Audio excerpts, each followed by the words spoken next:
everyone, myself Dr. Tanu Shrivastava, chemistry lecturer, GGIC Vijaynagar Ghaziabad. Students, आज हम आपको आपके 12th का सबसे पहला चैप्टर ऑर्गेनिक का पढ़ाऊंगी, haloalkanes and haloarenes. किसी भी टॉपिक को स्टार्ट करने से पहले हमें सबसे पहले ये पता होना चाहिए कि हमारा जो टाइटल है उसका एग्जैक्टली मीन क्या है, हमें उसके अंदर उसके बारे में पढ़ना क्या है। यहाँ पे देखिए, पहले हम क्या पढ़ना है हमें halo alkanes. It is not a hello hi, it is a halo for halogen. Halogen हमारे कौन से होते हैं? हमारे पीरियोडिक टेबल में 17 ग्रुप के एलिमेंट को हम क्या कहते हैं? हेलोजन। इसको हम एक्स से डिनोट कर सकते हैं। आपके हेलोजन कौन कौन से हैं? Fluorine, chlorine, bromine and iodine, they all are halogens. General हम क्या करते हैं? एक्स लिख देते हैं। अब हमें क्या, इसके लिए हम इसे क्या लिखते हैं? हेलो। अब आपका एल्केन्स क्या है? एल्केन्स भी आप पढ़ चुके हो, लेकिन फिर से मैं एक रिवीजन में आपको बता रही हूँ कि सबसे पहले आप ये जानिए कि आपका हाइड्रोकार्बन क्या होता है। हाइड्रोकार्बन बेसिकली क्या होता है कि hydro and carbon, hydro means hydrogen, carbon means carbon. ऐसे जितने सारे आपके ऑर्गेनिक कंपाउंड है जिसमें carbon and hydrogen both are present, इसे हम क्या कहते हैं? हाइड्रोकार्बन। अब आपके जो ये हाइड्रोकार्बन्स होते हैं ये दो तरीके के होते हैं। एक ये आपके क्या हो गए? Aliphatic and aromatic. अब एलिफेटिक क्या है आपका? एलिफेटिक में भी आपके दो तरीके के कंपाउंड हो सकते हैं। एक हो सकता है सैचुरेटेड और एक है नॉन सैचुरेटेड। अब देखिए, सैचुरेटेड का मतलब क्या होता है? सैचुरेट हो गए मतलब हमें क्या है कि किसी से कुछ एक्स्ट्रा लेना ना पड़े, सीधे रास्ते से चले, इधर उधर जाए ना, सैचुरेशन की पोजीशन में रहे। तो वही केस है, हम क्या पढ़ रहे हैं? हाइड्रोकार्बन। तो कार्बन हमारा क्या है? इसका एटॉमिक नंबर क्या है? 6, 1s2, 2s2, 2p2। अगर कार्बन की सारी वैलेंसी, ये आपका क्या है? वैलेंस शेल, और ये जब बॉन्डिंग में पार्टिसिपेट करता है तो इस इलेक्ट्रॉन्स को हम क्या कहते हैं? Valence electron. अगर कार्बन की सारी वैलेंसी, ये आपकी इसे हम कहते हैं सिंगल बॉन्ड, सारी वैलेंसी सिंगल बॉन्ड से सेटिस्फाई हो, कहने का मतलब है only sigma bond are present, single bond, तो इसे हम क्या कहते हैं? सैचुरेटेड। अब नॉन सैचुरेटेड का मतलब क्या है? ये जो आपका सैचुरेटेड आया इसी को हम क्या कहते हैं? एल्केन। और नॉमेनक्लेचर लिखते समय हम सफिक्स में क्या करते हैं? एन जोड़ते हैं। नॉन सैचुरेटेड की बात करते हैं, इसमें दो तरीके के बॉन्ड्स होते हैं, double bond and triple bond. This is alkene, this is alkyne. Alkane है, सारे बॉन्ड सिंगल बॉन्ड है, सैचुरेटेड है, इसका जनरल फॉर्मूला CnH2n+2। अब आप ये देख लीजिए कि अगर आप n इज इक्वल टू 1, अब ये आपका 1 क्या है? Number of carbon and number of hydrogen. पहला अगर कंपाउंड आप देखेंगे, इसका अगर आप 1 रख के देखेंगे तो आपका क्या आएगा? CH4 एंड सफिक्स मैंने क्या बताया? Ane, that is methane. अब यहाँ पे आपका double and triple bond, alkene and alkyne. अगर एक भी ऐसा आपका कंपाउंड हो, इसके लिए इसका जनरल फॉर्मूला देख लीजिए, CnH2n। एल्काइन के लिए CnH2n-2। एन मैं बता चुकी हूं आपको पहले ही कि n is equal to number of carbon और hydrogen atom present in the molecule या आपके ऑर्गेनिक कंपाउंड में। अब अगर इन, इसके सफिक्स में हम क्या लगाते हैं? इन, इसमें आइन। अब आप ये करके देख लीजिएगा, इसका ये आएगा C2H4, जिसे हम क्या कहते हैं? इथीन। ये आएगा C2H2, जिसे हम क्या कहेंगे? इथाइन। तो ये आपके क्या ऐसे कंपाउंड को हम कहेंगे? एलिफेटिक की ही बात कर रहे हैं। एलिफेटिक कहने का मतलब है कि आपकी ये स्ट्रेट चेन हो, उसमें कोई भी साइक्लिक कंपाउंड ना हो और सारी वैलेंसीज आप इसकी हाइड्रोजन से सेटिस्फाइज कर दीजिए, जिसको हम IUPAC में N लिखते हैं कि नॉर्मल आपका मेथेन, नॉर्मल एल्केन है, आपका कुछ भी हो सकता है, प्रोपेन, ब्यूटेन। अभी हम सिर्फ बात कर रहे थे आपकी सैचुरेटेड एंड नॉन सैचुरेटेड की। अब इसी आपके सैचुरेटेड में अगर हम एल्केन में ही, ये क्या है? एल्केन। अगर इसके एक हाइड्रोजन को हम किसी भी हेलोजन के द्वारा रिप्लेस कर दें, कहने का मतलब है ये हाइड्रोजन निकल जाए और यहाँ पे हेलोजन आपका जुड़ जाए, तो ऐसे कंपाउंड को हम क्या कहते हैं? Halo alkane. कि हेलो किस में जुड़ गया, एल्केन में, तो इसका नाम हो गया हेलो एल्केन। अब आपका ये किस में जुड़ रहा है, मेथेन में, ये आपका क्या जुड़ रहा है, मेथेन में। और जब भी किसी एल्केन में से एक हाइड्रोजन निकल जाता है तो वो आपका हो जाता है एल्किल, तो इसका नाम क्या हो गया, मेथिल। और एक्स आपका अगर क्लोरीन हो तो methyl chloride, methyl bromide, methyl chloride, कुछ भी हो सकता है। ये आपका general information about halo alkanes. अब हम क्या बात करते हैं आपकी हेलो एरीन्स। हेलो पता चल गया आपको पहले ही कि हेलोजन प्रेजेंट होना चाहिए। एरीन्स के लिए हमें ये नेसेसरी है कि हमें एक बेंजीन डेरिवेटिव होना ही चाहिए, बेंजीन रिंग प्रेजेंट होनी ही चाहिए। बेंजीन का फॉर्मूला क्या है, 6H6। बहुत सारे बच्चों को भी कंफ्यूजन रहता है कि ये बेंजीन कैसे है। ये पॉइंट्स को आप देख लीजिए, ये सारे पॉइंट्स पे आपके क्या है, कार्बन जुड़े हुए हैं। C6 हो गए, काउंट कर लीजिए हाइड्रोजन। अब क्या है, कार्बन की वैलेंसी। हम देखिए स्ट्रक्चर ऐसे ही बनाते हैं कि हम सबसे पहले ये देखते हैं कि हमारे कार्बन की वैलेंसी कितनी है। कार्बन की वैलेंसी ये मैंने आपको बताया कि इसके 4 वैलेंस इलेक्ट्रॉन है, तो इसकी वैलेंसी आपकी क्या हो गई, 4 हो गई। तो 1 2 3 एक वैलेंसी रह गई, यहाँ एक डबल बॉन्ड, यहाँ एक डबल बॉन्ड, यहाँ। इसी को हमने शॉर्ट फॉर्म में हम इसको ऐसे लिख सकते हैं। और अब आगे जब ये चैप्टर पढ़ोगे तो बुक में आप ये स्ट्रक्चर देखोगे, ये अलग नहीं है। आगे स्ट्रक्चर पढ़ाऊंगी कि हम बेंजीन के रेजोनेटिंग स्ट्रक्चर होते हैं, उसको हम ऐसे रिप्रेजेंट कर सकते हैं। कैकुले ने इस स्ट्रक्चर को दिया था तो कि हम इस तरीके से जनरल, बार बार ये फॉर्मूला डबल बॉन्ड लगाने से अच्छा है कि हम रिएक्शन को डायरेक्ट ऐसे करवा दें। तो हेलो एरीन्स क्या है, एक हक्कल रूल है, हक्कल रूल। 4n+2 pi electron. अगर 4n+2 पाई इलेक्ट्रॉन्स प्रेजेंट है तो सारे आपके जो भी कंपाउंड होंगे एरोमेटिक होंगे, ऑर्गेनिक के। एरोमेटिक की ये कंडीशन है कि ये इस रूल को फॉलो करना चाहिए। कैसे, अगर आप n=2 रख के देखिए तो 6 आएगा, 6 पाई इलेक्ट्रॉन। बेंजीन देखिए इसमें 6 पाई इलेक्ट्रॉन है। 6 पाई कैसे हैं इसमें, ये देखिए, एक सिग्मा पाई, ये sigma pi, sigma pi, 3 pi bond हो गए। मैंने बताया था पहले ही आपको 11th में कि 1 बॉन्ड = 2 इलेक्ट्रॉन्स। 3 पाई हो गए तो 6 इलेक्ट्रॉन। और अगर 6 हो, 10 हो तो हम ये क्या कहते हैं कि ये हमारा जो कंपाउंड है वो आपका एरोमेटिक है। अब बेंजीन रिंग होनी चाहिए, बेंजीन रिंग होनी चाहिए, तो इसे हम क्या कहेंगे, एरीन्स। लेकिन इसी में अगर हेलो जुड़ जाए तो उसे हम क्या कहते हैं, हेलो एरीन्स। अब इसी एक हाइड्रोजन को आप यहाँ से किसी भी एक हाइड्रोजन को रिप्लेस कर सकते हैं, ऐसा नहीं है कि यही हमें करनी है। सारे हाइड्रोजन इक्वली हैं, तो आप कहीं से भी एक हाइड्रोजन को रिप्लेस करके यहाँ पे क्लोरीन लगा दीजिए,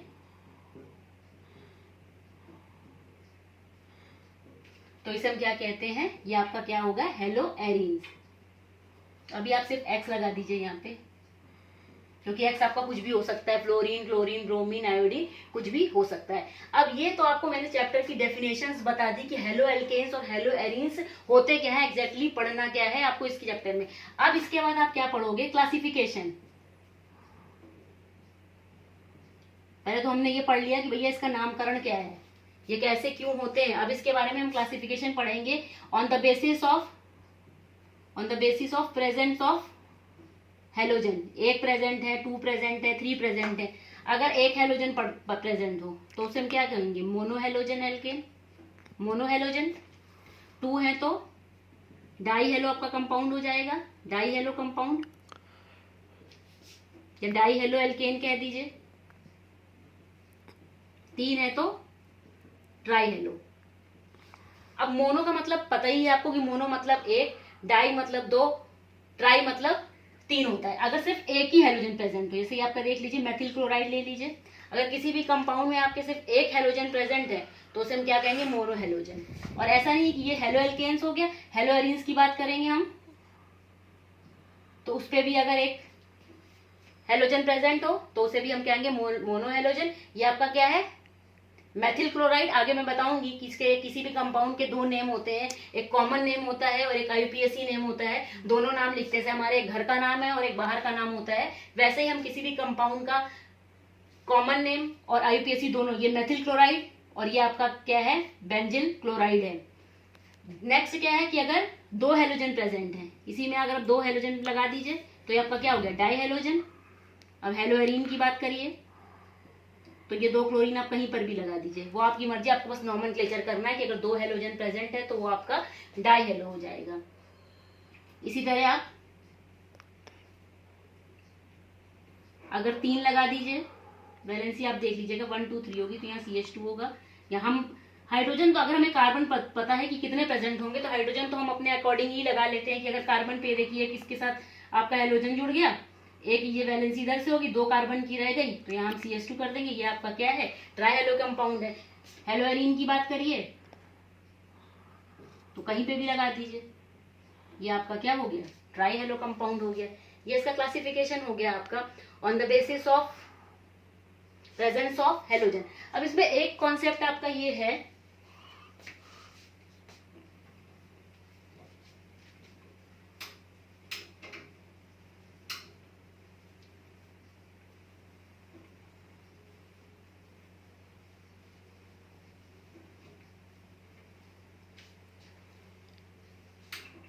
दो टर्म्स आते हैं, आपने सुना होगा जेम,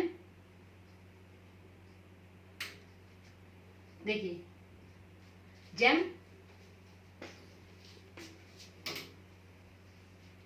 एंड विसिनल।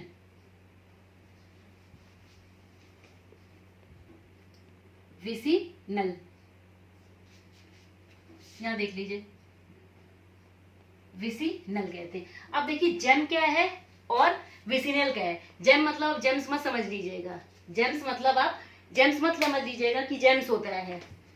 जेम का मतलब जेम कार्बन, अगर हम आपसे कह रहे हैं कि जेम क्या होगा और विसिनल क्या होगा, हमने इसमें 2 हेलोजन लगा दिए, ठीक है, आप इसमें 2 हेलोजन लगा दो, ठीक है, और ये ऐसा कंपाउंड है, इसमें लगा दिया, ठीक है।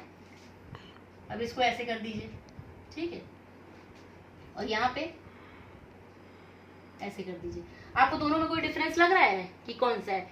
देखिए इसमें क्या है कि अगर एक ही कार्बन पे देखिए एक ही कार्बन है ना, इसमें 2 हेलोजन जुड़े हुए हैं क्लोरीन, अगर एक ही कार्बन पे 2 हेलोजन जम गए तो उसे हम क्या कहते हैं, जेम डाई हैलाइड। याद करने का यही तरीका है, नहीं तो आप कंफ्यूज हो जाओगे कि जेम क्या है, विसिनल। विसिनल क्या है, अगर एडजेसेंट हो, अगल बगल देखिए हैं दोनों प्रेजेंट, अगल बगल अगर प्रेजेंट हो तो उसे हम क्या कहते हैं, विसिनल। विसिनल ये बहुत आता है, ये कभी कभी कंपटीशन में भी पूछा जाता है कि what is gem dihalide, what is vicinal. अगर एक ही कार्बन पे 2 हेलोजन आके जम गए तो उसे हम क्या कहते हैं, जेम डाई हैलाइड, और अगर 2 एडजेसेंट पे हैं तो उसे हम क्या कहेंगे, विसिनल। अब आपका एक क्लासिफिकेशन तो मैंने आपको बता दिया, अब दूसरा क्लासिफिकेशन है on the basis of hybridization, on the basis of hybridisation.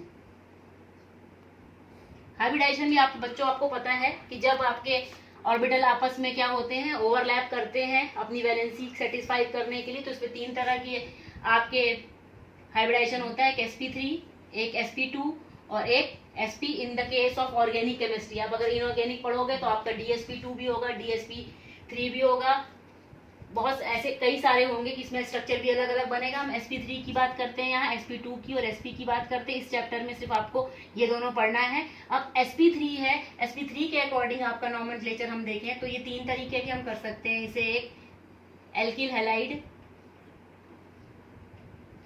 Allele halide, then benzyl halide. अब देखिए sp3 कैसे है, ये सिर्फ हम ये sp3 की बात कर रहे हैं कि ये sp3 कैसे है। एल्किल हैलाइड की बात करें, मैंने आपको क्या कहा था कि एल्केन में से एक हाइड्रोजन निकल जाए तो वो सारा आपका क्या हो जाता है, एल्किल हो जाता है। अब 3 ये थे, एक यहाँ पे आके हेलोजन जुड़ गया। अब ये कार्बन कैसे sp3 है, ये कार्बन कैसे sp3 है, ये देखिए कॉन्फ़िगरेशन आप देख ही रहे हैं, 1s2 2s2 2p। ये आपकी क्या है, वैलेंस शेल है, ये वैलेंस इलेक्ट्रॉन है।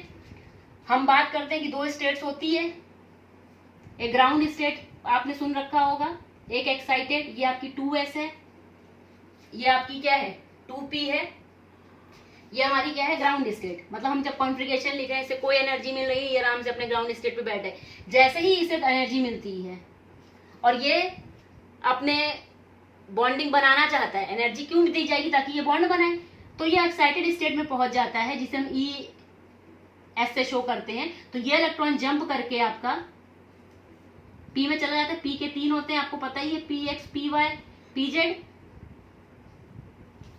तो ये देखिए अब जब ये बॉन्डिंग बनाएगा तो देखिए एस के एक, अब एक इसका जुड़ जाएगा, हाइड्रोजन यहाँ, हाइड्रोजन यहाँ, हाइड्रोजन, और ये आपका एक क्या है इसमें, क्लोरीन। तो देखिए एस के एक और पी के क्या हो गए 3। अगर एस के एक और पी के 3 ऑर्बिटल आपस में कंबाइन करते हैं, या संकरण जिसे कहते हैं, हाइब्रिड, तो इसे हम क्या कहते हैं, हाइब्रिड ऑर्बिटल्स कहते हैं। और ये देखिए इसके अकॉर्डिंग ये आपका sp3 हो गया। ऐसे भी हम डिस्कस कर सकते हैं, एक और फंडा है कि अगर सारे bonds, all sigma bonds are present, यानी 4 सिग्मा बॉन्ड अगर प्रेजेंट हो तो हमारी हाइब्रिडाइजेशन sp3 होती है।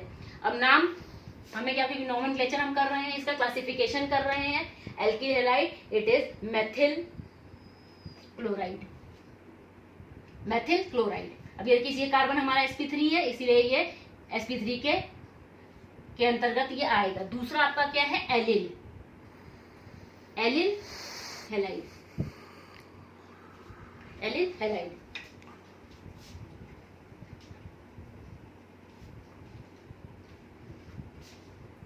देखिए CH2 CH CH2 Cl।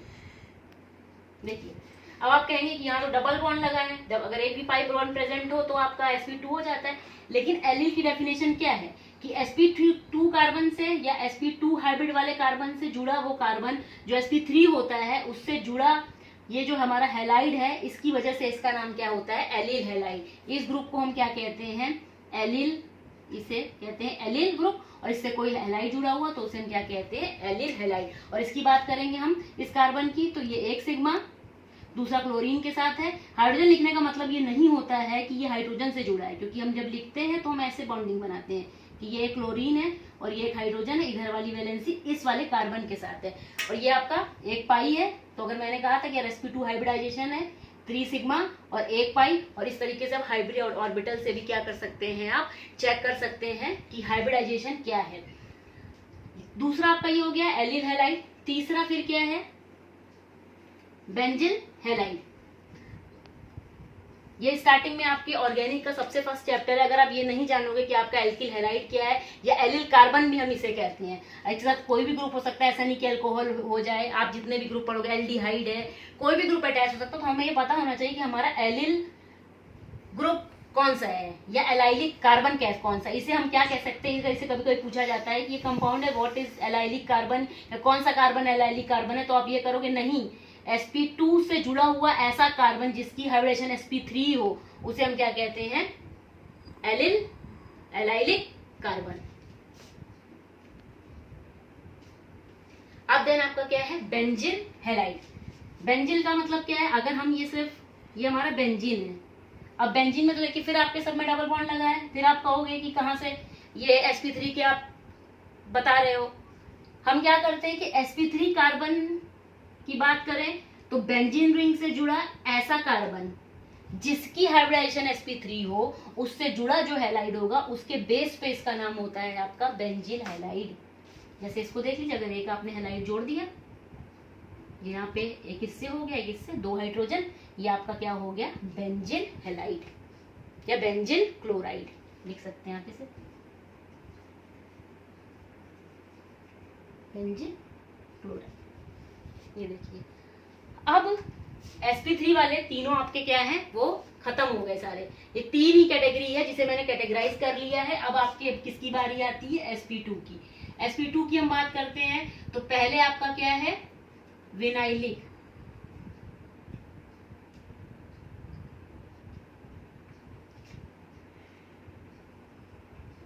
अब आप ये बात करिए कि आपका विनाइलिक हैलाइड जो क्या है वो होता क्या है, और दूसरा आपका क्या है, एरिल। अब हम ये कह रहे हैं कि sp2 होना चाहिए, आपका कार्बन क्या होना चाहिए, sp2 होना चाहिए। ये देखिए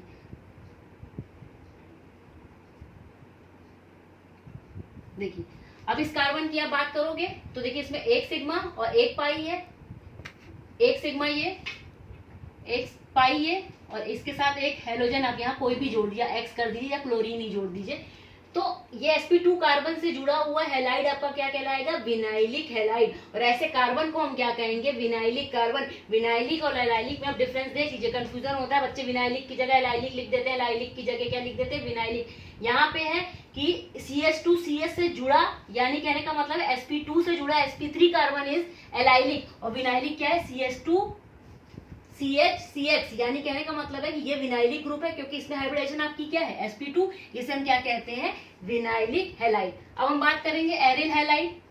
एरिल हैलाइड जैसे आप ये कह सकते हैं आपको जो एरीन्स है, यानी सिर्फ आपकी बेंजीन रिंग हो, उस बेंजीन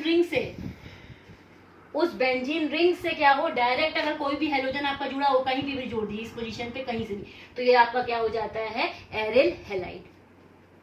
क्लियर हो गया ये आपको। अब इसकी क्या है क्लासिफिकेशन क्या है, सारी खत्म हो गई है, क्लासिफिकेशन इसका खत्म हो गया। अब हम स्टार्ट करेंगे नॉमेनक्लेचर। नॉमेनक्लेचर में हम बाद में आपको बता रखा है कि नॉमेनक्लेचर सब समझते हो, नामकरण होता है आपका, वैसे ही होगा कि आप एक अपने हिसाब से रख देते हो घर का नाम, लेकिन जब पंडित जी आते हैं तो फिर आप उसका क्या करते हो, निकालते हो कि किस राशि का है, किस गोत्र का। तो उसी तरीके से हम क्या करते हैं, हम IUPAC में भी वैसे ही करते हैं कि किसी भी कंपाउंड का क्या होगा, एक कॉमन नेम होगा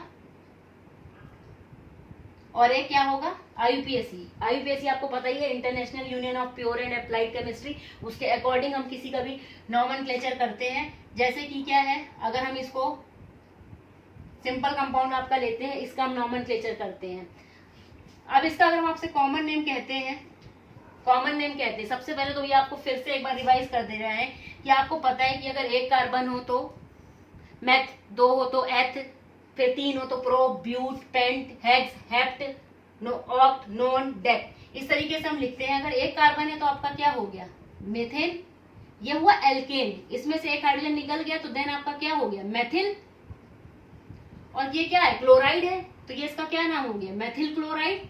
लेकिन ये इसका क्या है कॉमन नेम है, हम IUPAC की बात करेंगे तो क्या करेंगे, IUPAC में हम क्या लिखते हैं कि जो भी हमारा सब्स्टिट्यूएंट या कहिए इसे या फंक्शनल ग्रुप कहिए, वो जो अगर जुड़ा हुआ हो तो सबसे पहले हम इसे क्या लिखते हैं, इसका प्रीफिक्स में लिखते हैं हेलो, और देन आप इसका क्या लगाएंगे एल्केन।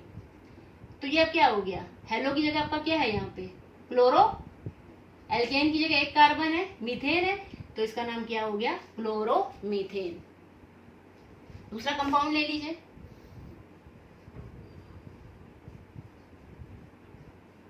इसका नाम आप क्या करोगे, अगर सिंपल हम आपसे आप क्या कहें तो आपको क्या नामकरण दोगे, इसका क्या नॉमेनक्लेचर होगा। इस ग्रुप को मैंने शायद आप लोग को बता रखा है पहले ही कि इसे हम कहते हैं आइसो ग्रुप। ये हमारा क्या है आइसो ग्रुप है, ठीक है। तो नॉमेनक्लेचर अगर हम इसको कर रहे हैं कॉमन नेम, तो इसमें 3 कार्बन है, 3 कार्बन को मैंने आपको क्या बता रखा है प्रोपेन होना चाहिए, हाइड्रोजन निकल गया तो प्रोपिल हो गया, और क्लोराइड है तो क्या आइसो ग्रुप है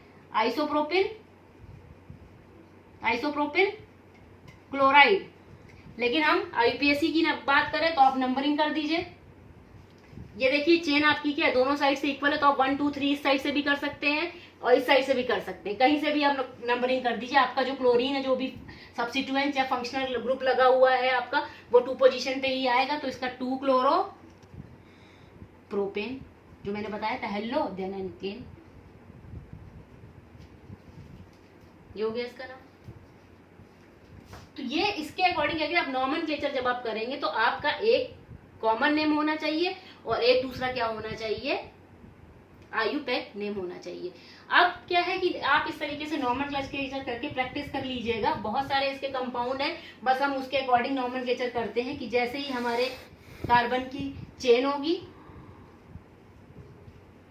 हम उसके अकॉर्डिंग उसका नॉमेनक्लेचर कर देंगे। अब ये एग्जांपल आप नोट कर लीजिए, आप अपने हिसाब से प्रैक्टिस करके देखिएगा कि आपको आ रहा है कि नहीं आ रहा है। देन नेक्स्ट लेक्चर में हम इसको डिस्कस करेंगे। और एक कार्बन के बारे में बता रही हूं, मैंने आपको आइसो तो बता दिया, ऐसा कार्बन जिससे 4 मेथिल ग्रुप जुड़े हुए हैं, 4 एल्किल ग्रुप जुड़े हुए हैं, ऐसे कार्बन को हम नियो कहते हैं, नियो कार्बन कहते हैं। अब मैंने IUPAC तक आपको बता दिया है। अब नेक्स्ट लेक्चर में मैं आपको बताऊंगी कि इस बॉन्ड का नेचर क्या होता है। बॉन्ड का नेचर कहने का मतलब ये है कि ये जो आपका कार्बन है ये किसी हेलोजन से जुड़ा हुआ हो, तो हर एक कंपाउंड या हर एक बॉन्ड का अपना एक नेचर होता है कि वो बॉन्ड बनाएगा, स्ट्रॉन्ग बनाएगा, वीक बनाएगा, और इस बॉन्ड की नेचर क्या है, नेचर पढ़ने के बाद तब हम इसकी प्रॉपर्टीज भी आते हैं। तो नेक्स्ट लेक्चर में हम आपको इसकी प्रॉपर्टी के बारे में बताएंगे। Thank you.